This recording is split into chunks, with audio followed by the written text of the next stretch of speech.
ഇന്ന് അവതരിപ്പിക്കുന്നത് sir Arthur Conan ഡോയിലിന്റെ ഷെർലക് ഹോംസ് കൃതിയിൽ നിന്ന് ലേഡി ഫ്രാൻസിസിന്റെ തിരോധാനം. ഒരു ചൂരൽ കസാരയിൽ ചാരിയിരുന്ന് വിശ്രമിക്കുകയായിരുന്നു ഞാൻ. എന്റെ നീണ്ടു നിന്ന പാദരക്ഷകളിൽ അദ്ദേഹത്തിന്റെ ചുഴിഞ്ഞു കയറുന്ന നോട്ടമെത്തി.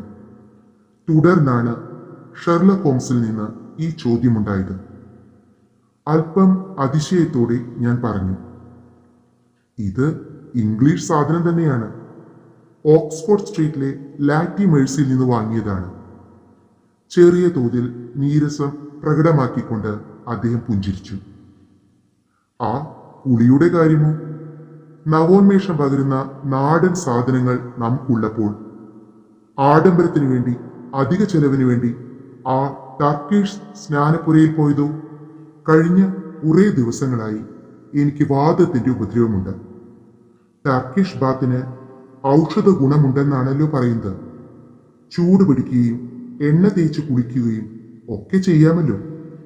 ഹോംസ്, ഒന്ന് ചോദിക്കട്ടെ, കാര്യകാരണങ്ങൾ തിരക്കുന്ന ഒരു മനസ്സിന് എന്റെ ബൂട്ട്സിനെയും ടർക്കിഷ് ബാത്തിനെയും തമ്മിൽ ബന്ധിപ്പിക്കാൻ ഒട്ടും ബുദ്ധിമുട്ടുണ്ടാവില്ല.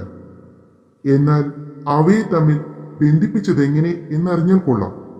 ഓ അതോ, വാട്സൺ, താങ്കൾ ഒരു പ്രത്യേക രീതിയിലാണ് ബൂട്ട്സ് ഇടാറുള്ളത്. എന്നാൽ സാധാരണ രീതിയിൽ നിന്നും വ്യത്യസ്തമായി വളരെ നീളമുള്ള ഇരട്ട ചരടിട്ടാണ് ഇന്ന് കെട്ടിയിരിക്കുന്നത്. അതിനാൽ ഇത് മറ്റാരോ കെട്ടിത്തന്താണ്. ഒരു ബൂട്ട് മേക്കറോ സ്നാനപുരയിലെ വൃത്തിനോ ആവാം. ഈ ബൂട്ട്സ് പുതിയതായതുകൊണ്ട് ബൂട്ട് പണിക്കാരൻ്റെ അടുത്ത് നിങ്ങൾ പോയിരിക്കാനിടയില്ല. പിന്നെ അവശേഷിക്കുന്നത് സ്നാനപ്പുര മാത്രമാണ്. ദുർഗ്രഹം അല്ലേ? എന്തൊക്കെയായാലും ടർക്കിഷ് ബാത്ത് ഒരു ഗുണം ചെയ്തു. അതെന്താണ്? ഒരു മാറ്റത്തിന് വേണ്ടിയാണ് ടർക്കിഷ് ബാത്തിന് പോയതെന്നല്ലേ വാട്സൺ പറയുന്നത്? ഉദാഹരണത്തിന് ലൗസേനയിലെ കാര്യം തന്നെ നോക്കുക. അവിടുത്തെ നാഷണൽ ഹോട്ടലിൽ രാജകീയമായ രീതിയിലാണ് ആളുകൾ പണം ചെലവാക്കുന്നത്. കുറേയധികം ചെലവാക്കുന്നുണ്ട്. അതിനെന്താണ്? ഹോംസ് ചാരു കസേരയിലേക്ക് കിടന്നുകൊണ്ട് നോട്ട്ബുക്ക് പോക്കറ്റിൽ നിന്നെടുത്ത് നോക്കിയ ശേഷം പറഞ്ഞു, ഈ ലോകത്തിലെ ഏറ്റവും അപകടകാരികൾ കൂട്ടുകാരില്ലാതെ ഊരു ചുറ്റുന്ന പെണ്ണുങ്ങളാണ്. ഇവർ അങ്ങേയറ്റം നിരുപദ്രവകാരികളാണ്. പലപ്പോഴും വളരെ ഉപകാരികളുമാണ്. എന്നാൽ മറ്റുള്ളവരിൽ കുറ്റവാസന ഇളക്കിവിടാൻ ഇവർക്ക് കഴിയും. അത് അനിവാര്യവുമാണ്. ഇക്കൂട്ടർ നിസ്സഹായരാണ്. സദാ സഞ്ചരിച്ചുകൊണ്ടിരിക്കും. ഒരു രാജ്യത്ത് നിന്ന് മറ്റൊരു രാജ്യത്തേക്കും ഒരു ഹോട്ടലിൽ നിന്ന് മറ്റൊരു ഹോട്ടലിലേക്കും മാറി മാറി താമസിക്കാനുള്ള പണം അവർക്കുണ്ട്. അവർ നിരാശരാണെങ്കിലും അവിഹിത ധനസഹായ കേന്ദ്രങ്ങളിലും ബോർഡിങ്ങുകളിലും കഴിഞ്ഞുകൂടുന്ന അവർ അത് പ്രകടമാക്കാറില്ല. കുറുക്കന്മാരുടെ ലോകത്തിൽ അലഞ്ഞു തിരിയുന്ന കോഴിക്കുഞ്ഞുങ്ങളാണിവർ. മാടി വിളിച്ചാൽ ഇക്കൂട്ടരെ കിട്ടാതെ വരില്ല. ഈ വിഭാഗം സ്ത്രീകളുടെ പ്രതീകമാണ് ലേഡി ഫ്രാൻസിസ് കാർഫക്സ്. അവർക്ക് വല്ല ആപത്തും വന്നിരിക്കുമോ എന്നാണ് എൻ്റെ ഭയം. സാമാന്യത്തിൽ നിന്ന് വിശേഷണത്തിലേക്ക് പൊടുന്നതിന് നടത്തിയ ഈ അവരോഹണം രസകരമായിരുന്നു. ഹോംസ് കുറിപ്പ് നോക്കി. റഫ്റ്റൺ പ്രഭുവിന്റെ കുടുംബത്തിൽ ഇന്ന് ജീവിച്ചിരിക്കുന്ന ഒരേ ഒരു വ്യക്തിയാണ് ലേഡി ഫ്രാൻസിസ്. എസ്റ്റേറ്റുകളെല്ലാം ആൺവഴിക്ക് വീതം വെച്ച് പോയിരുന്നു. പരിമിതമായ ജീവിതോപാധികളെ അവൾക്കുണ്ടായിരുന്നുള്ളൂ. എന്നാൽ വെള്ളി കൊണ്ട് നിർമ്മിച്ച സ്പാനിഷ് ആഭരണങ്ങളും കൗതുകമുളവാക്കുന്ന രത്നങ്ങളും അവൾക്ക് ലഭിച്ചിരുന്നു. ഇവയോട് അവൾക്ക് വലിയ താല്പര്യവുമുണ്ടായിരുന്നു. തന്മൂലം ആഭരണങ്ങളും രത്നങ്ങളും ബാങ്കറെ ഏൽപ്പിക്കാതെ അവൾ കൊണ്ടു നടക്കുകയാണ് ചെയ്തത്. ലേഡി ഫ്രാൻസിസ് മധ്യവയസ്കയായ ഒരു സുന്ദരിയാണ്. കാലക്കേടുകൊണ്ട് തനിയായിപ്പോയി. 20 വർഷം മുമ്പ് പോലും ആ കുടുംബത്തിൽ ഇഷ്ടം പോലെ ആളുകൾ ഉണ്ടായിരുന്നു. അവൾക്ക് പിന്നീട് എന്ത് സംഭവിച്ചു?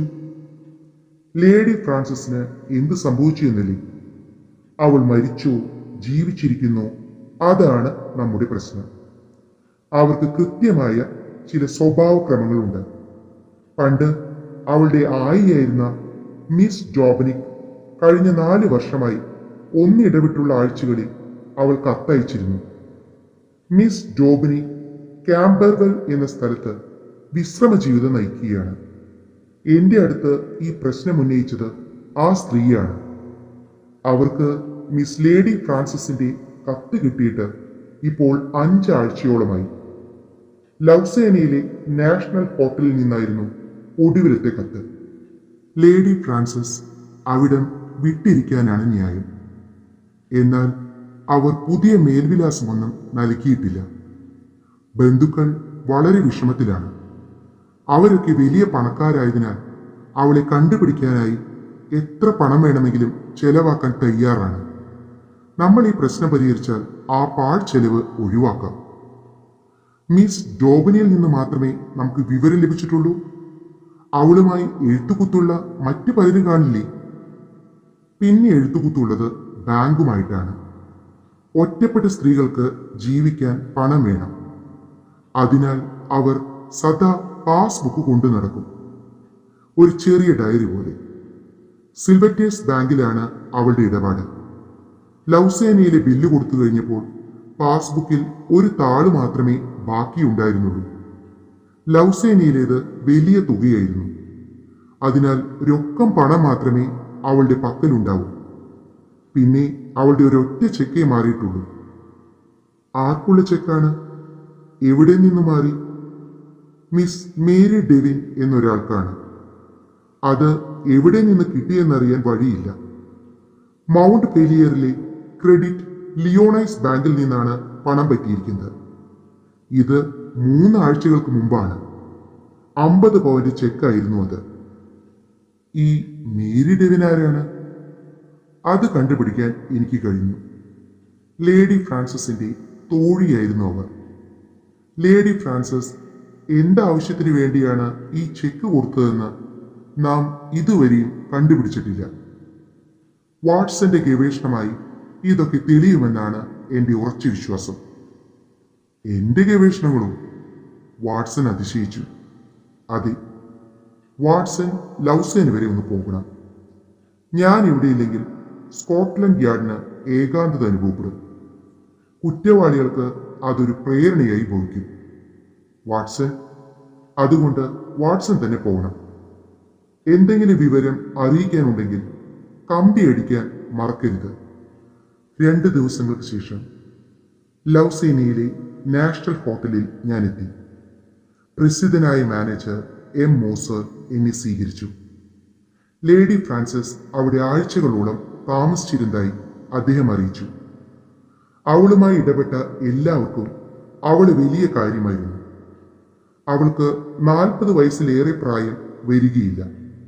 ഇപ്പോഴും നല്ല സുന്ദരിയാണ്. യൗവനകാലം ഏകാന്തമായി കഴിച്ചുകൂട്ടിയതിന്റെ എല്ലാ ലക്ഷണങ്ങളുമുണ്ട്. അവളുടെ വിലപിടിച്ച ആഭരണങ്ങളെപ്പറ്റി എം മോസർക്ക് ഒന്നും തന്നെ അറിവില്ല.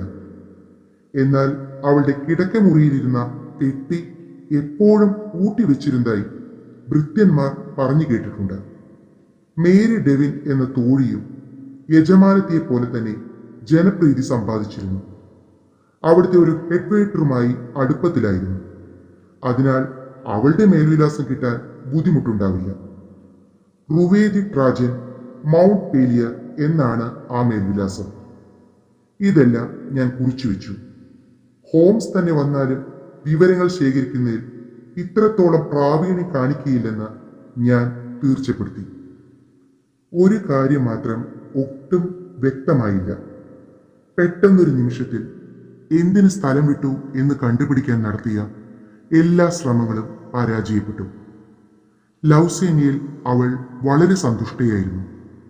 വേനൽക്കാലം കഴിയുന്നതുവരെ അവിടെ തന്നെ താമസിക്കാനാണ് ഉദ്ദേശിച്ചിരുന്നതെന്ന് തോന്നുന്നു.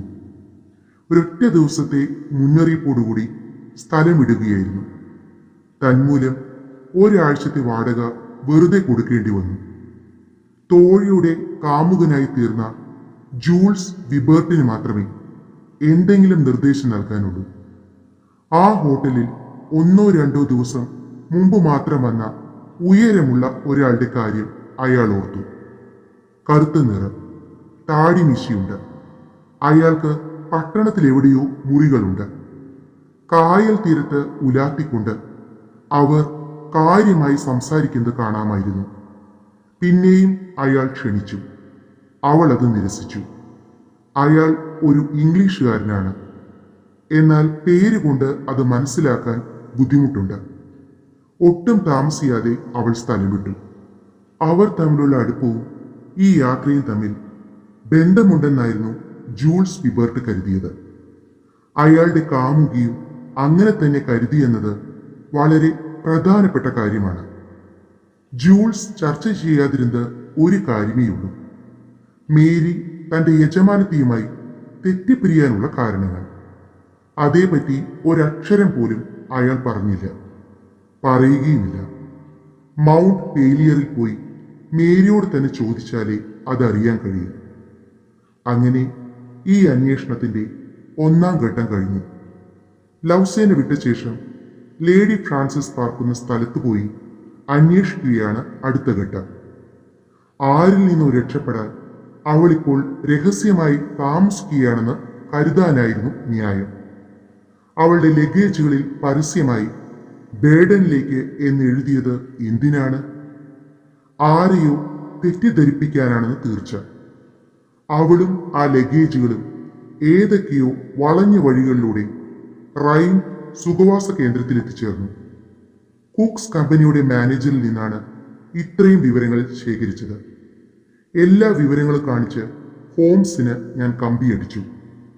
അല്പം തമാശ രൂപത്തിലാണെങ്കിലും എന്നെ അഭിനന്ദിച്ചുകൊണ്ട് അദ്ദേഹം അതിന് മറുപടി അയച്ചു. പിന്നെ ഞാൻ ബേഡനിലേക്ക് തിരിച്ചു. ആ സ്ത്രീയെ പിന്തുടരാൻ ബേഡനിലും ബുദ്ധിമുട്ടുണ്ടായില്ല. അവിടെ എൻഗ്ലിഷ് ചർച്ച് ഓഫിൽ ലേഡി ഫ്രാൻസിസ് 2 ആഴ്ച താമസിച്ചു. അവിടെ വെച്ച് ഡോക്ടർ ഷ്ലിംസിച്ചർ എന്നൊരു മിഷണറിയുമായും അദ്ദേഹത്തിന്റെ ഭാര്യയുമായും പരിചയപ്പെട്ടു. അവർ തെക്കേ അമേരിക്കയിൽ നിന്നുള്ളവരാണ്. ഏകാന്തതയുടെ തടവുകാരായ മറ്റു പല വനിതകളെയും പോലെ ലേഡി ഫ്രാൻസിസ് സുഖം കണ്ടെത്തിയത് മതത്തിലാണ്. അദ്ദേഹത്തിന്റെ അസാധാരണ വ്യക്തിത്വവും പൂർണ്ണ ഹൃദയത്തോടുകൂടിയുള്ള ഭക്തിയും അവളെ വളരെയധികം ആകർഷിച്ചു. ആധ്യാത്മിക പ്രവർത്തനങ്ങൾക്കിടയിൽ പിടിപെട്ട ഒരു രോഗത്തിൽ നിന്നും അദ്ദേഹം സുഖം പ്രാപിച്ചു വരികയാണ്. ആരോഗ്യം വീണ്ടെടുത്തുകൊണ്ടിരുന്ന അദ്ദേഹത്തെ ശുശ്രൂഷിക്കുന്ന കാര്യത്തിൽ മിസ്സിസ് ഫ്ലംജറി അവൾ സഹായിച്ചു. വരാന്തയിൽ ചാരു കസാരയിട്ട് അദ്ദേഹം അതിൽ വിശ്രമിക്കും. ഭാര്യയും ലേഡി ഫ്രാൻസിസയും 2 വശങ്ങളിലായി ഉണ്ടാവും. ഇതാണ് അദ്ദേഹത്തിന്റെ ദിനചര്യയെന്ന് മാനേജർ പറഞ്ഞു. പരിശുദ്ധ നാടുകളുടെ ഒരു ഭൂപടം അദ്ദേഹം നിർമ്മിച്ചുകൊണ്ടിരിക്കുകയാണ്. ആരോഗ്യം മെച്ചപ്പെട്ടു കഴിഞ്ഞപ്പോൾ അദ്ദേഹവും ഭാര്യയും ലണ്ടനിലേക്ക് തിരികെ പോയി. ലേഡി ഫ്രാൻസിസ് കൂടി അവരോടൊപ്പം പോയി. 3 ആഴ്ച മുമ്പാണ് ഇത് സംഭവിച്ചത്. അതിൽ പിന്നെ അവരെ പറ്റിയുള്ള വിവരങ്ങളൊന്നും മാനേജർക്കും അറിഞ്ഞുകൂടാ. കുറെ ദിവസം മുമ്പ് തന്നെ മേരി എന്ന തോഴി അവരോട് യാത്ര പറഞ്ഞിരുന്നു. ഈ ബന്ധം എന്നേക്കുമായി അവസാനിപ്പിക്കുകയാണെന്ന് കണ്ണീരോടെ അവർ മറ്റു തോഴിമാരെ അറിയിച്ചു. എല്ലാവരുടെയും ബില്ലടച്ചത് ഡോക്ടർ ഷ്ലിംസ്റ്ററാണ്. മാനേജർ അവസാനമായി പറഞ്ഞു നിർത്തി.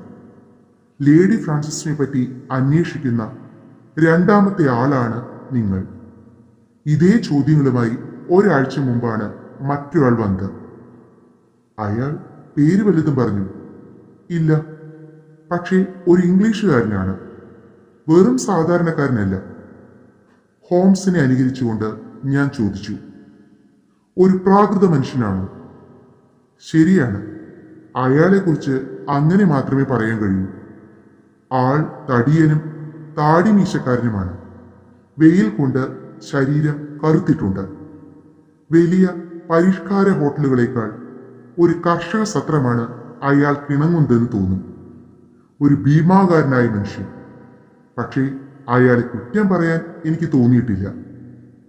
മൂടൽമഞ്ഞ് മാറി കഥാപാത്രങ്ങൾ വ്യക്തിത്വത്തോടെ രംഗത്ത് വന്നപ്പോഴേക്കും അജ്ഞാത രഹസ്യങ്ങൾ രൂപം കൊള്ളുകയായി. ഇവിടെ സൽസ്വഭാവിയും പരിശുദ്ധയുമായ ഒരു സ്ത്രീയെ ഒരു മഹാദുഷ്ടൻ അനുഗമിക്കുകയാണ്. അവൾക്ക് അയാളെ ഭയമാണ്. അല്ലാത്ത പക്ഷം ലൗസേനയിൽ നിന്ന് അവൾ കടന്നു കളയുകയില്ലായിരുന്നു. ഇന്നല്ലെങ്കിൽ നാളെ അയാൾ ലേഡി ഫ്രാൻസിസിനെ കീഴ്പ്പെടുത്തിയേക്കാം. ഈ ഭയം കൊണ്ടാണോ അവൾ നിശബ്ദയായി കഴിഞ്ഞുകൂടുന്നത്? അയാളുടെ ആക്രമണത്തിൽ നിന്നോ ഭീഷണിയിൽ നിന്നോ അവളെ രക്ഷിക്കാൻ മറ്റാരുമില്ലേ? ഇങ്ങനെ പിന്തുടരുന്നതിന്റെ പിന്നിലുള്ള ചേതോവികാരം എന്തായിരിക്കും? ഈ പ്രശ്നമാണ് എനിക്ക് പരിഹരിക്കേണ്ടിയിരുന്നത്. ഞാൻ ഹോംസിന് കത്തെഴുതി. എത്ര പെട്ടെന്നാണ് കാതലായ പ്രശ്നത്തിൽ ഞാൻ ചെന്നെത്തിയിരിക്കുന്നതെന്ന് അതിൽ അഭിമാനം പ്രകടിപ്പിച്ചു. മറുപടി ഒരു ടെലഗ്രാമായിരുന്നു. അതിൽ ഡോക്ടർ ഷ്ലിംസ്റ്ററുടെ ഇടത്തെ ചെവിയെപ്പറ്റിയുള്ള വിവരങ്ങൾ ചോദിച്ചിരുന്നു. ഹോംസിന്റെ തമാശകൾ പൊതുവെ അസാധാരണങ്ങളാണ്. ചിലപ്പോഴൊക്കെ അത് നമ്മെ വേദനിപ്പിച്ചെന്ന് വരാം. തന്മൂലം അവസരത്തിന് യോജിക്കാതിരുന്ന ഈ തമാശ ഞാൻ നിസാരമായി തള്ളിയതേയുള്ളൂ. അവിടെ നിന്നും മൗണ്ട് പെയറിലെത്തി.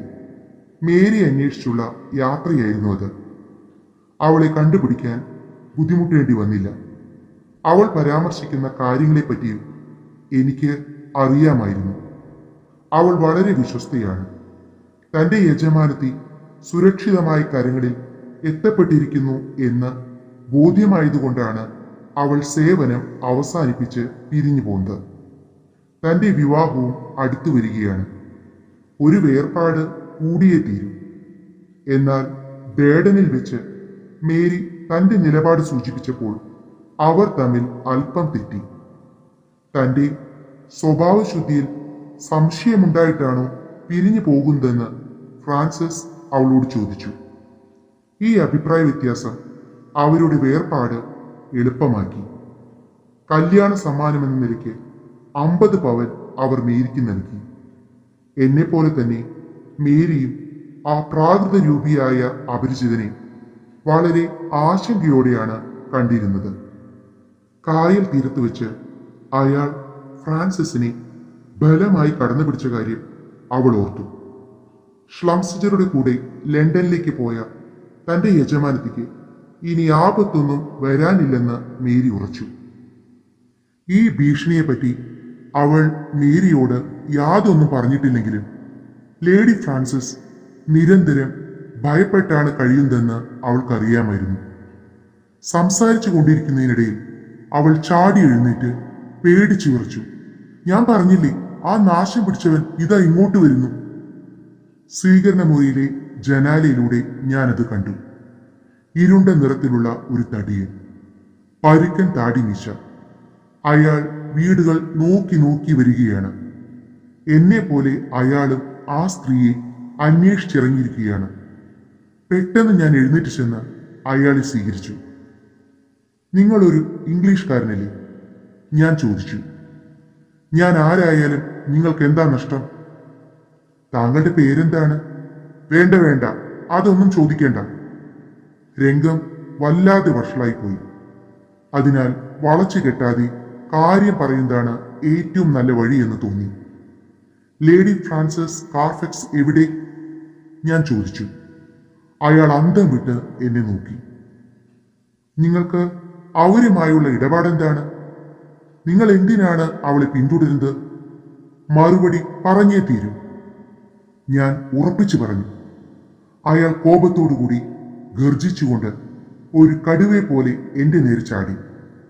ആ മനുഷ്യന് ഉരുക്ക് മുഷ്ടികളും ചെകുത്താന്റെ പ്രതികാരഭാവവും ഉണ്ടായിരുന്നു. അയാൾ എന്റെ കഴുത്തിൽ കടന്നു പിടിച്ചു.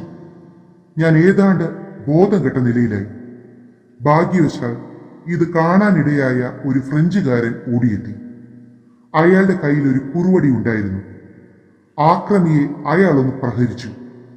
ആഗതൻ പിടിവിട്ട് എന്ത് ചെയ്യണമെന്നറിയാതെ നിന്നു. കോപത്തോടുകൂടി എന്റെ നേരെ ഒന്നുകൂടി അലറിയിട്ട് ആ മനുഷ്യൻ മേരിയുടെ വീട്ടിലേക്ക് കടന്നു ചെന്നു. എന്നെ രക്ഷിച്ച ആ അപരിചിതന് ഞാൻ നന്ദി പറഞ്ഞു. വാട്സൺ, താങ്കൾ ആ രംഗം കൈകാര്യം ചെയ്ത് അത്ര നന്നായില്ല. രാത്രിയിലെ എക്സ്പ്രസിന് താങ്കൾ എന്റെ കൂടെ ലണ്ടനിലേക്ക് വരുന്നതാണ് നല്ലതെന്ന് തോന്നുന്നു.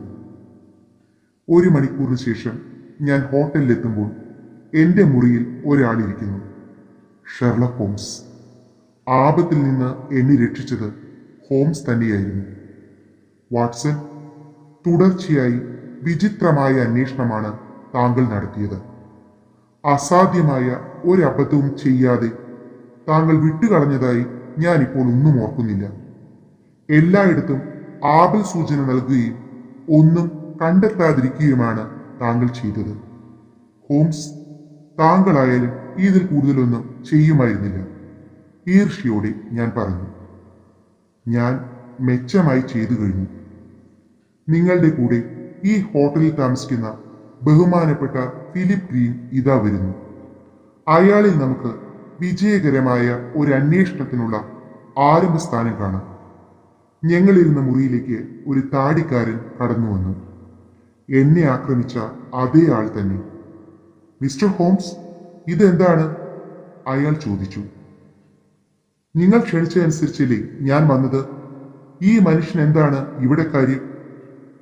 ഇത് എന്റെ പഴയ സുഹൃത്തും സഹായിയുമാണ്, ഡോക്ടർ വാട്സൺ.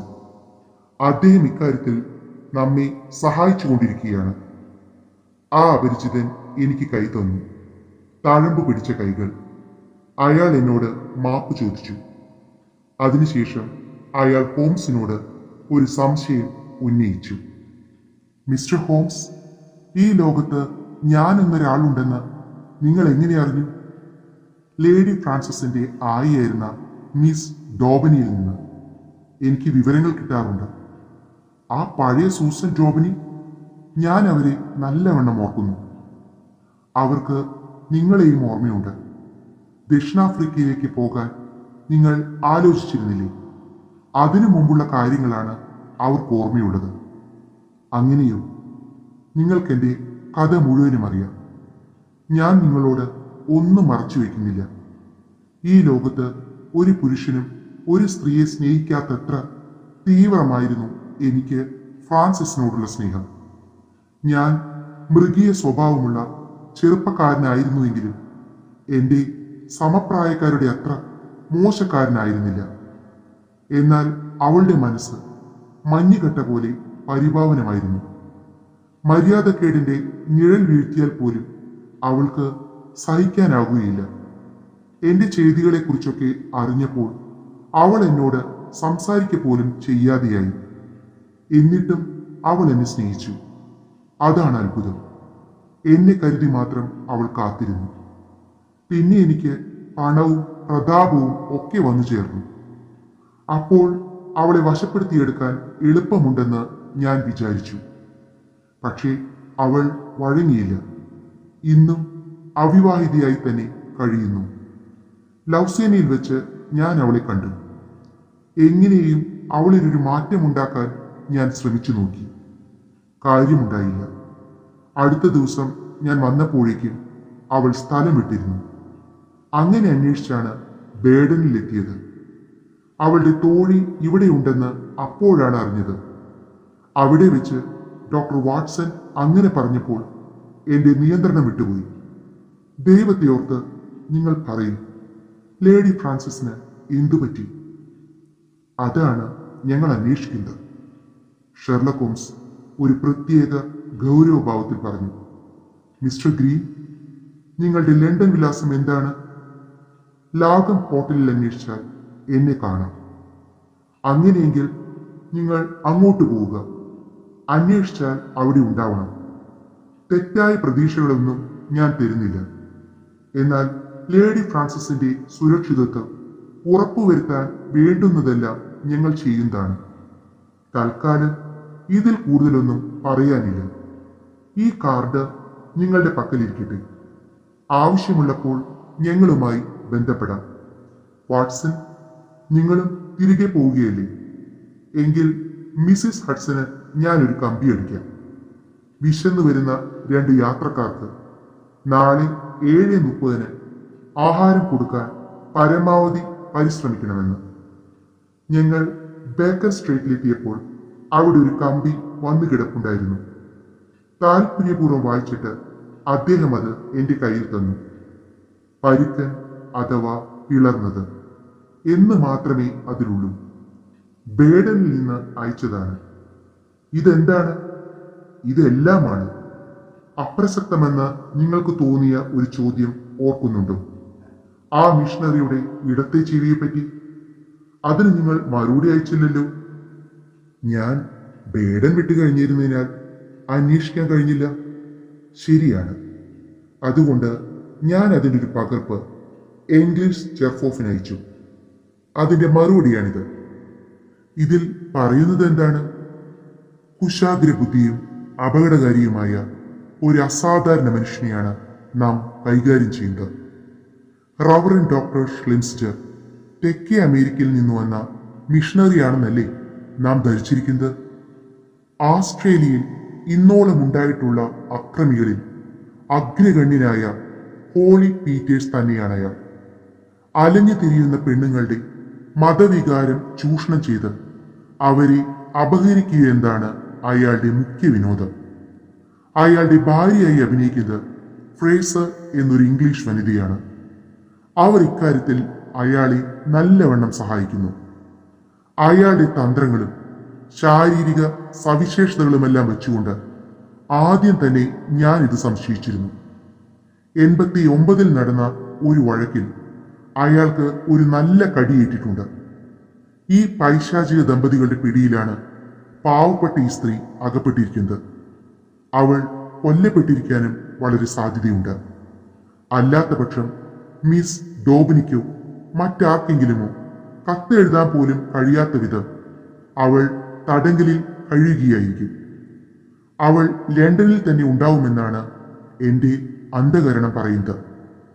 അത് എവിടെയായിരിക്കുമെന്ന് ഇപ്പോൾ പറയാൻ നിവൃത്തിയില്ലാത്തതുകൊണ്ട് നമുക്കൊരു കാര്യം ചെയ്യാം. ഭക്ഷണം കഴിക്കാം, എന്നിട്ട് ക്ഷമയോടെ കാത്തിരിക്കാം. ഇന്ന് വൈകിട്ട് ലെസ്ട്രേഡിനെ സ്കോട്ട്ലൻഡ് യാർഡിൽ ചെന്ന് കണ്ട് ഞാൻ സംസാരിക്കുന്നുണ്ട്. ലണ്ടനിലുള്ള ലക്ഷക്കണക്കിന് ജനങ്ങൾക്കിടയിൽ നിന്ന് ഈ 3 പേരെ എങ്ങനെയാണ് കണ്ടുപിടിക്കുക? പത്രത്തിൽ പരസ്യങ്ങൾ കൊടുത്തു നോക്കി, പ്രയോജനമുണ്ടായില്ല. സൂചനകൾ അനുസരിച്ച് അന്വേഷണം നടത്തി, കാര്യമുണ്ടായില്ല. ഷ്ലംസിജർ കാണാനിടയുള്ള ക്രിമിനൽ സങ്കേതങ്ങൾ പരിശോധിച്ചുകൊണ്ട് ഗുണമുണ്ടായില്ല. അയാളുടെ പഴയ കൂട്ടുകാരെ ശ്രദ്ധിച്ചു, അവർ അയാളെ ഒഴിവാക്കിയിരിക്കുകയാണ്. ഇങ്ങനെ ഒരാഴ്ച കഴിഞ്ഞപ്പോൾ ഒരു പ്രകാശകിരണം പൊട്ടിവിടർന്നു. ഭംഗിയായി ഷേവ് ചെയ്തിട്ടുള്ള ഒരാൾ, വൈദിക വേഷധാരി, വെസ്റ്റ്മിനിസ്റ്റർ റോഡിലെ ബെവിങ്ടൺസിൽ ഒരു മാല പണയം വെച്ചിരിക്കുന്നു. വെള്ളിയിൽ തീർത്ത വ്യക്തിത്തിളങ്ങുന്ന ഒന്നാണത്. പേരും മേൽവിലാസവും കൃത്രിമമാണ്. ചെവി ആരും ശ്രദ്ധിച്ചില്ല. എന്നാൽ മറ്റ് ലക്ഷണങ്ങളെല്ലാം ഷ്ലംസിജറുടെ തന്നെയാണ്. ലാംകാമിലുള്ള താടിക്കാരൻ സുഹൃത്ത് കൂടെ കൂടെ ഹോംസിനോട് പറയുന്നു, താങ്കൾ എനിക്ക് എന്തെങ്കിലും ഒരു പണി തരൂ. ഹോംസ് സമ്മതിച്ചു. അയാൾ ഇപ്പോൾ ആഭരണങ്ങൾ പണയം വെച്ച് തുടങ്ങിയിട്ടുണ്ട്. അയാളെ നമുക്ക് കണ്ടുപിടിക്കണം. ലേഡി ഫ്രാൻസിസിന് എന്തെങ്കിലും സംഭവിച്ചിട്ടുണ്ടാകുമെന്നാണോ ഇതിന്റെ അർത്ഥം? ഹോംസ് ഗൗരവപൂർവ്വം തലയാട്ടി. ഇത്ര നാൾ അവളെ തടങ്കലിൽ വെച്ച ശേഷം ഇപ്പോൾ കൊന്നുകളയാൻ സാധ്യതയില്ല. പക്ഷേ എന്തും സംഭവിക്കാം. ഞാൻ എന്തു ചെയ്യണം? പറയൂ. അവരാരും നിങ്ങളെ കണ്ടാൽ അറിയില്ലല്ലോ. ഇല്ല.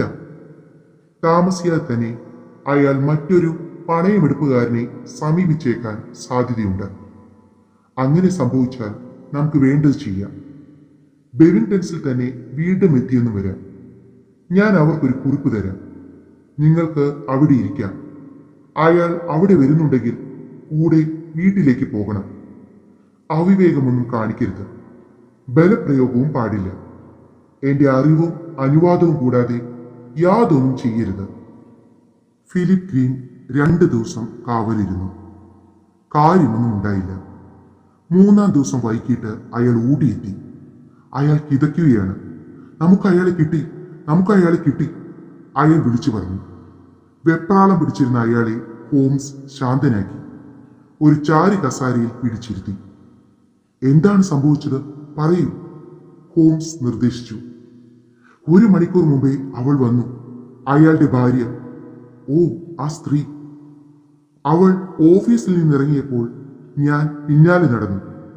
അവൾ കെന്നിങ്ടൺ റോഡിലുള്ള ഒരു ശവപ്പെട്ടി കടയിൽ കയറി. അവിടെ കൗണ്ടറിനടുത്ത് ഒരു സ്ത്രീ ഉണ്ടായിരുന്നു. ഞാനും അതേ കടയിൽ കയറി. ഞാൻ താമസിച്ചു പോയി അല്ലേ? അവൾ ചോദിക്കുന്നത് ഞാൻ കേട്ടു. ഇതിനു മുമ്പേ അവിടെ എത്തേണ്ടതായിരുന്നു. ഇതൊരു സാധാരണ കാര്യമല്ലല്ലോ. അല്പം കൂടുതൽ സമയമെടുത്തു. എന്നെ കണ്ട ഉടനെ അവർ സംഭാഷണം നിർത്തി. ഞാൻ എന്തോ ചോദിച്ചിട്ട് കടയിൽ നിന്നിറങ്ങി. കൊള്ളാം, നിങ്ങൾ കാര്യങ്ങൾ ഭംഗിയായി ചെയ്തു. പിന്നെ എന്തുണ്ടായി? അവൾ ഇറങ്ങി വന്നപ്പോൾ ഞാൻ ഒരിടത്ത് മറഞ്ഞിരുന്നു. അവൾ സംശയത്തോടെ ചുറ്റും നോക്കി. ഞാൻ അവളെ പിന്തുടർന്നു. ബ്രിക്സ്റ്റൺ പൗൾസ്നി സ്ക്വയറിലെ 36 നമ്പർ വീട്ടിലാണ് അവൾ ചെന്ന് കയറിയത്. നിങ്ങൾ അവിടെ ആരെങ്കിലും കണ്ടു? ഒരു ജനലിലൂടെ അകത്തെ കാര്യങ്ങൾ എനിക്ക് കാണാമായിരുന്നു. ഉടനെ മൂടിക്കെട്ടിയ ഒരു വാൻ അവിടെ വന്നു. അതിനകത്ത് 2 പേരുണ്ടായിരുന്നു. ഒരാൾ വണ്ടിയിൽ നിന്നിറങ്ങി എന്തോ ഒന്ന് താങ്ങിപ്പിടിച്ച് അകത്തേക്ക് കൊണ്ടുപോയി. അതൊരു ശവപ്പെട്ടിയായിരുന്നു. ആഹാ! അകത്തേക്ക് ചാടിക്കയറാൻ ഞാൻ ഒരുങ്ങിയതാണ്. കതക് തുറന്നു കിടക്കുകയായിരുന്നു. ഞാൻ ആ വാതിക്കലേക്ക് അടുത്തു ചെന്നു. ആ സ്ത്രീ എന്നെ കണ്ടു. അവർക്കെന്നെ മനസ്സിലായി. പരിഭ്രമത്തോടെ അവർ കതക് വലിച്ചടച്ചു.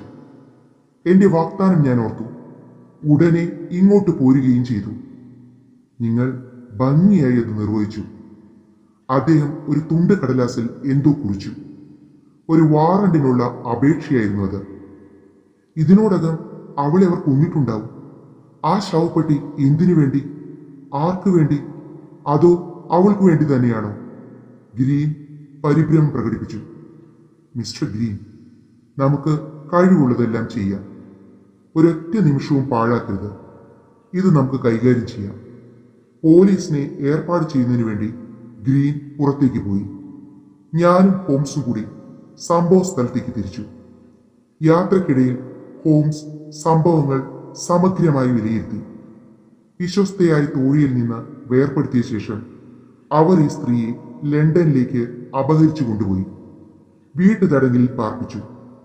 ആദ്യം മുതലേ അവരുടെ കണ്ണു പതിഞ്ഞിരുന്നത് അവളുടെ വിലപ്പെട്ട ആഭരണങ്ങളിലായിരുന്നു. അവയൊക്കെ വിറ്റു തീർന്നിരിക്കുന്നു. ഇനിയും അവളെ വിട്ടയച്ചാൽ കുഴപ്പമാണ്. അതുകൊണ്ട് കൊന്നുകളയുക എന്ന മാർഗം മാത്രമേ അവരുടെ മുമ്പിലുള്ളൂ. അത് വളരെ വ്യക്തവുമാണ്. ഇനി നമുക്ക് വേറൊരു വഴിക്ക് ചിന്തിച്ചു നോക്കാം. നമുക്ക് ആ ശവപ്പെട്ടിയിൽ നിന്ന് തന്നെ തുടങ്ങാം. എന്നിട്ട് പിന്നോട്ടുള്ള കാര്യങ്ങളുടെ കാര്യകാരണ ബന്ധം കണ്ടുപിടിക്കാൻ പറ്റുമോ എന്ന് നോക്കാം. ആ സ്ത്രീ കൊല്ലപ്പെട്ടിരിക്കുമോ എന്ന് ഞാൻ ബലമായി സംശയിക്കുന്നു. മെഡിക്കൽ സർട്ടിഫിക്കറ്റ്, ഔദ്യോഗിക അനുമതി എന്നിവയോടുകൂടി സാധാരണ രീതിയിലുള്ള ഒരു ശവസംസ്കാരം നടത്താനാവാം പദ്ധതി. ആ സ്ത്രീ കൊല്ലപ്പെട്ടുവെങ്കിൽ പിന്നിലുള്ള പൂന്തോട്ടത്തിൽ ശവം കുഴിച്ചിടാം. പക്ഷേ ഇവിടെ എല്ലാം സാധാരണ നിലയിലാണ് നടക്കുന്നത്. ഇതിന്റെ അർത്ഥം എന്താണ്? അവരുടെ മെഡിക്കൽ സർട്ടിഫിക്കറ്റും കൃത്രിമമായിരിക്കുമോ? വാട്സൺ, ഇത് വളരെ അപകടകരമാണ്. അവർ അങ്ങനെ ചെയ്യുമെന്ന് തോന്നുന്നില്ല. പഴയ ശവപ്പെട്ടിക്കടയുടെ അടുത്തെത്തിയപ്പോൾ ഞങ്ങൾ വണ്ടി നിർത്തി. പൗൾസ്നി സ്ക്വയറിലെ ശവസംസ്കാരം നാളെ എപ്പോഴാണെന്ന് ചോദിച്ചു. കടയിലുണ്ടായിരുന്ന സ്ത്രീ യാതൊരു കൂസലും കൂടാതെ പറഞ്ഞു, രാവിലെ 8 മണിക്കാണെന്ന്. വാട്സൺ, ഇതിൽ ഒരു നിഗൂഢതയുമില്ല. എല്ലാം സംശയാതീതമായി തെളിഞ്ഞിരിക്കുന്നു. ഇനി നാം നേരിട്ടൊരു ആക്രമണം നടത്തണം. അത്രയേ ഉള്ളൂ. നിങ്ങളുടെ പക്കൽ ആയുധമുണ്ടോ? ഉണ്ട്, ഈ വടി. അതുപോരാ. പോലീസിനെ പ്രതീക്ഷിച്ചിരിക്കാനും നിയമത്തിന്റെ തലനാരിഴ കീറാനുമൊന്നും നമുക്കാവില്ല. വാട്സൺ, വരൂ, നമുക്കൊരു ഭാഗ്യ പരീക്ഷണം നടത്തി നോക്കാം.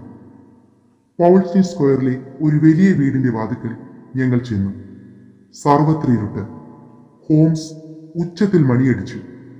ഉടൻ തന്നെ വാതിൽ തുറക്കപ്പെട്ടു. അകത്തെ മങ്ങിയ വെളിച്ചത്തിൽ നല്ല ഉയരമുള്ള ഒരു സ്ത്രീയെ കാണാം. നിങ്ങൾക്ക് എന്തു വേണം? ഇരുട്ടത്ത് നിൽക്കുന്ന ഞങ്ങളെ സൂക്ഷിച്ചു നോക്കിക്കൊണ്ട് അവർ ചോദിച്ചു. ഡോക്ടർ ഷ്ലെംസ്ജറെ ഒന്ന് കാണണം, ഹോംസ് പറഞ്ഞു. ഇവിടെ അങ്ങനെ ഒരാളില്ലല്ലോ. ഉടനെ കതക് വലിച്ചടയ്ക്കാൻ ആ സ്ത്രീ ശ്രമിച്ചു. എന്നാൽ ഹോംസ് വാതിൽ പടിയിൽ കാലുവെച്ച് അത് തടഞ്ഞു. എനിക്ക് ഇവിടെയുള്ള പുരുഷനെയാണ് കാണേണ്ടത്. അയാൾ സ്വയം എന്തു വിളിക്കുന്നു എന്നത് പ്രശ്നമല്ല, ഹോംസ് തറപ്പിച്ചു പറഞ്ഞു. അവർ മടിച്ചു നിന്നു. എന്നാൽ അടുത്ത നിമിഷം തന്നെ കതക് മലർക്കെ തുറന്നു. ശരി, നിങ്ങൾ അകത്തു വരും. എന്റെ ഭർത്താവിന് ഈ ലോകത്തിലുള്ള ഒരുത്തനെയും അഭിമുഖീകരിക്കാൻ ഭയമില്ല. പുറത്തേക്കുള്ള വാതിലടച്ചിട്ട് ഞങ്ങളെ സ്വീകരണ മുറിയിലേക്ക് കൊണ്ടുപോയി.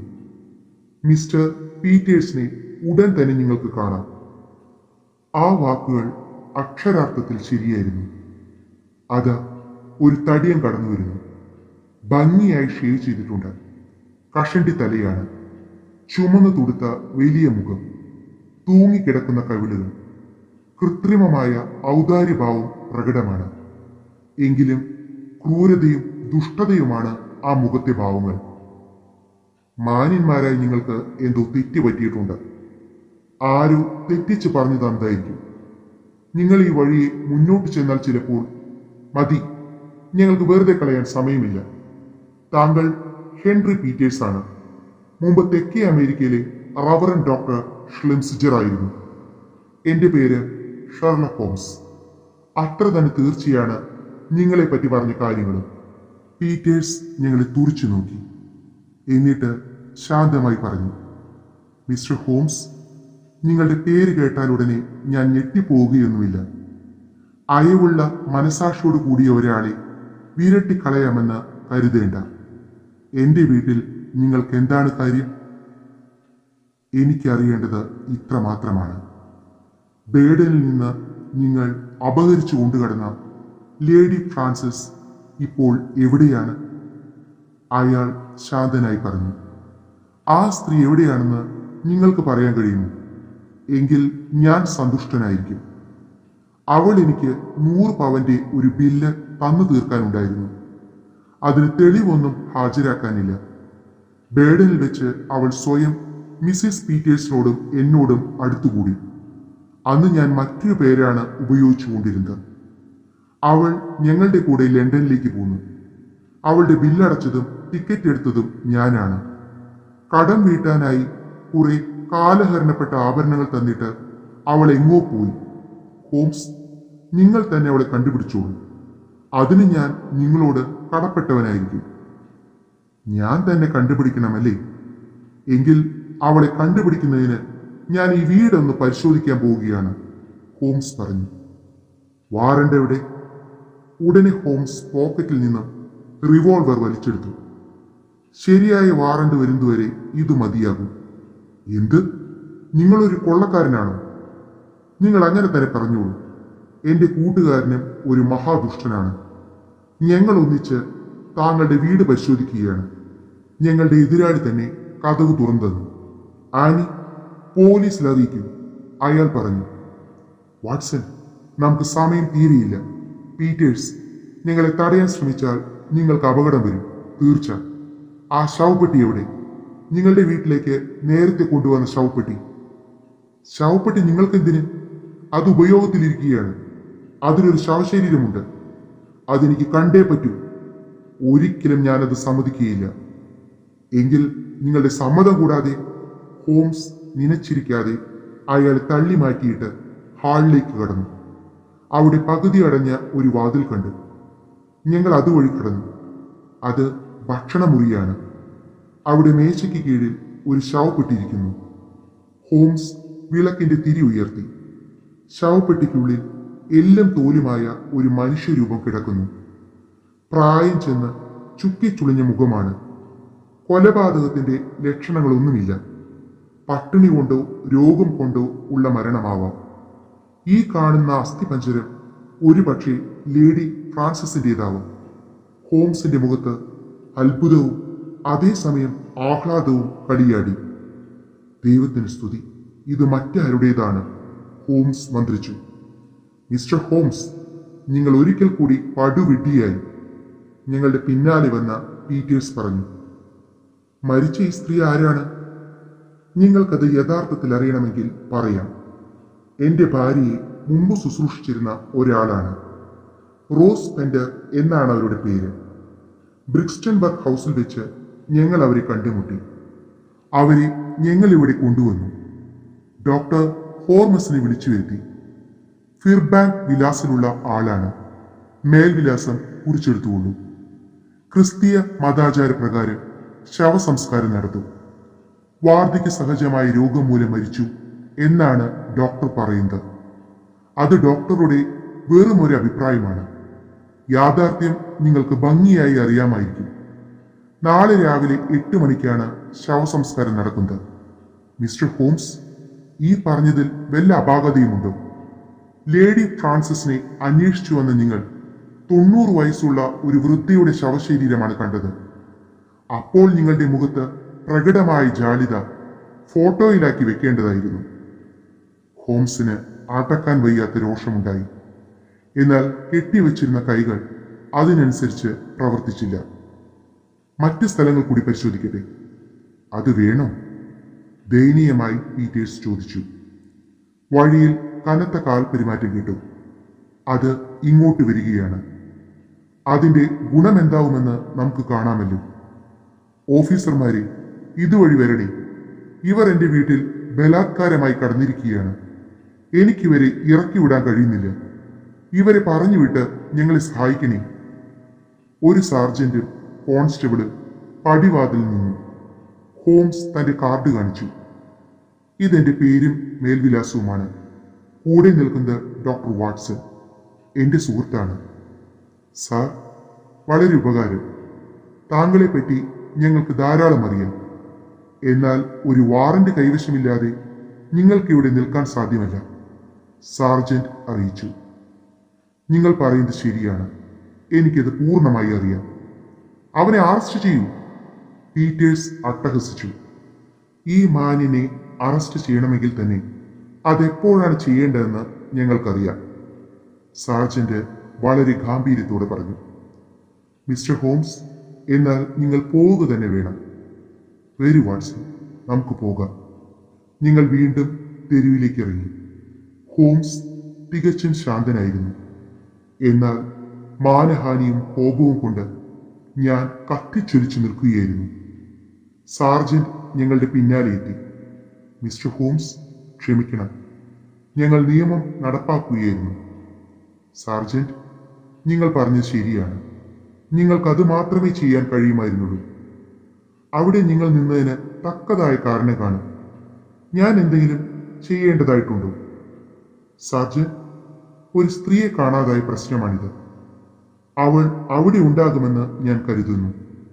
വാറന്റ് ഉടനെ വരുമെന്ന് പ്രതീക്ഷിച്ചിരിക്കുകയാണ്. ശരി, ഞാൻ അവരെ ശ്രദ്ധിച്ചോളാം. മിസ്റ്റർ ഹോംസ്, എന്തെങ്കിലും സംഭവ വികാസമുണ്ടെങ്കിൽ അറിയിക്കാം. സമയം 9 മണിയായിട്ടുണ്ടാവും. ഞങ്ങൾ നേരെ പോയത് ബ്രിക്സ്റ്റൺ വർക്ക് ഹൗസ് ആതുരാലയത്തിലേക്കാണ്. അവിടെ നിന്നും ഒരു വൃദ്ധയെ കൂട്ടിക്കൊണ്ടുവന്നു എന്ന് പീറ്റേഴ്സ് പറഞ്ഞത് ശരിയാണ്. എല്ലാം സ്വാഭാവികമായി തന്നെ നടന്നതാണ്. ഇക്കാര്യത്തിൽ കൃത്രിമ പ്രയോഗത്തിന് യാതൊരു സാധ്യതയുമില്ല. ഞാൻ ഉറപ്പു തരുന്നു, ഡോക്ടർ പറഞ്ഞു. പിന്നെ സ്കോട്ട്ലൻഡ് യാർഡിലേക്ക് പോയി.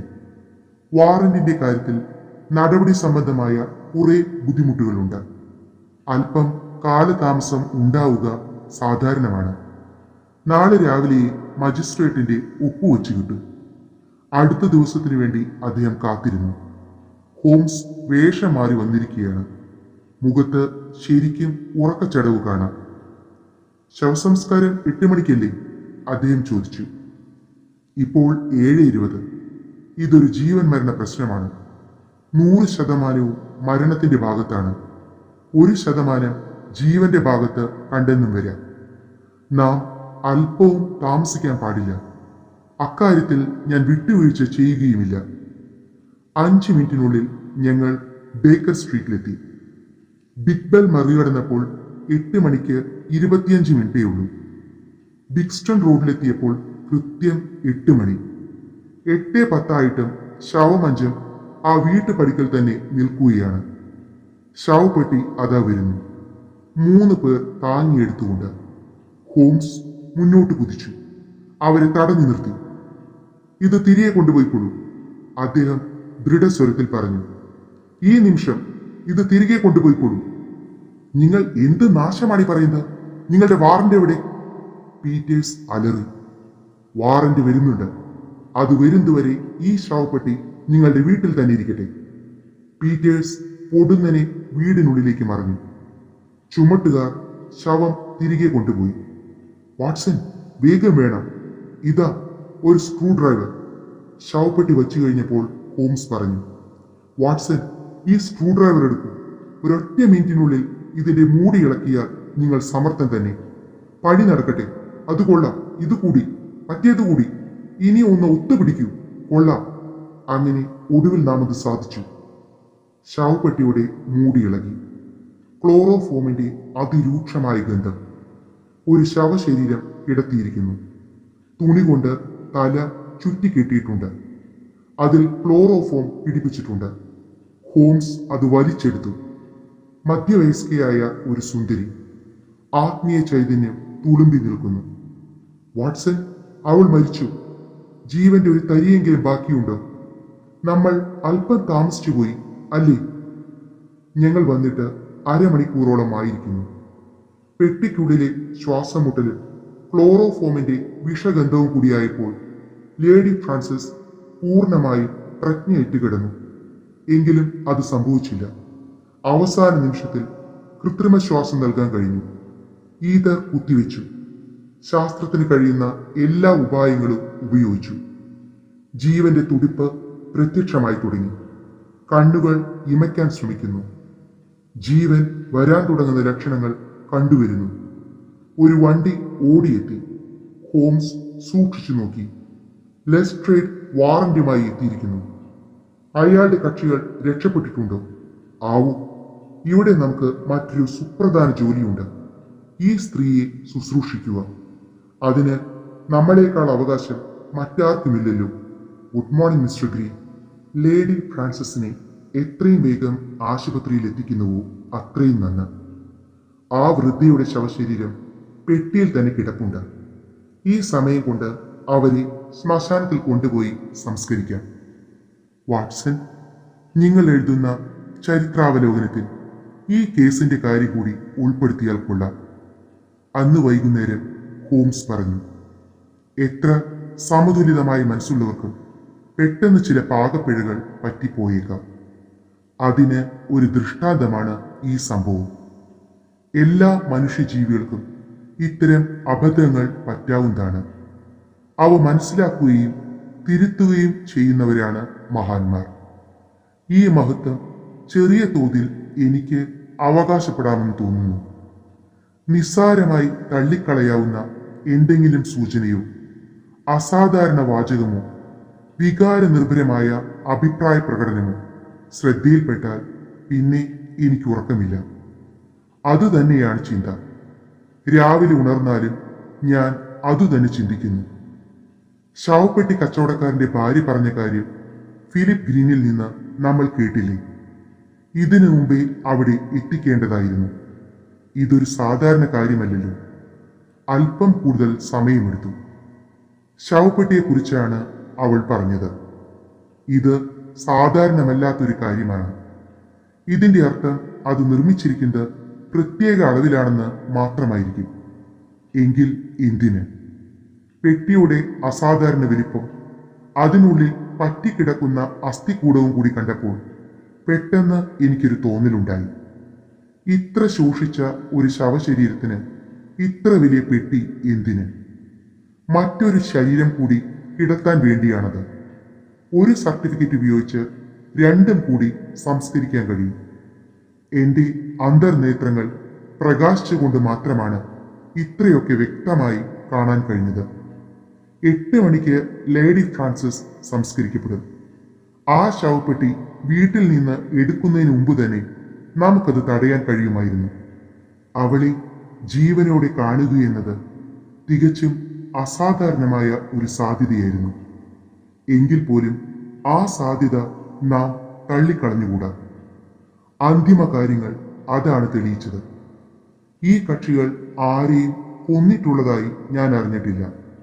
അവസാനം വരുമ്പോൾ യഥാർത്ഥ കുറ്റം അവർ ചെയ്തതായി ആരോപിക്കാൻ കഴിയാതെ വരും. അവൾ എങ്ങനെ മരിച്ചു എന്ന് യാതൊരു സൂചനയും നൽകാതെ തന്നെ ജഡം കുഴിച്ചു മൂടാൻ അവർക്ക് കഴിയുമായിരുന്നു. ശവം തോണ്ടിയെടുത്താൽ പോലും അവർക്ക് രക്ഷപ്പെടാൻ വഴിയുണ്ട്. ഇത്തരം കാര്യങ്ങൾ അവർ പരിഗണിച്ചിട്ടുണ്ടാവുമെന്ന് ഞാൻ ചിന്തിച്ചു. ആ രംഗം വീണ്ടും ഭാവനയിൽ കാണാൻ നിങ്ങൾക്ക് കഴിയും. മേൽത്തട്ടിലുള്ള ഭീകരമായ രഹസ്യ സങ്കേതം നിങ്ങൾ കണ്ടതാണ്. ആ പാവപ്പെട്ട സ്ത്രീ ഇത്രയും നാൾ അവിടെയാണ് കിടന്നത്. അവർ അവിടെ ചെന്ന് ബലമായി അവളുടെ മേൽ ക്ലോറോഫോം പ്രയോഗിച്ചു കാണും. പിന്നെ പൊക്കിയെടുത്ത് പെട്ടിയിലിട്ടിരിക്കണം. ബോധം തെളിയുകയില്ലെന്ന് ഉറപ്പുവരുത്താൻ വേണ്ടി ശവപ്പെട്ടിക്കുള്ളിലും ക്ലോറോഫോം ഒഴിച്ചിട്ടുണ്ട്. പിന്നെ പെട്ടി അടച്ച് സ്ക്രൂ വെച്ച് മുറുക്കി. വാട്സൺ, കുറ്റകൃത്യങ്ങളുടെ ചരിത്രത്തിൽ പുതിയൊരു അധ്യായമാണിത്. ലെസ്ട്രേഡിന്റെ പിടിയിൽ നിന്ന് നമ്മുടെ പഴയ മിഷണറി സുഹൃത്തുക്കൾ രക്ഷപ്പെട്ടിട്ടുണ്ടെങ്കിൽ ഇതിലും തന്ത്രപരമായ കുറ്റകൃത്യങ്ങൾ അവർ ചെയ്തതായി ഭാവിയിൽ നമ്മൾക്ക് കേൾക്കേണ്ടി വരും.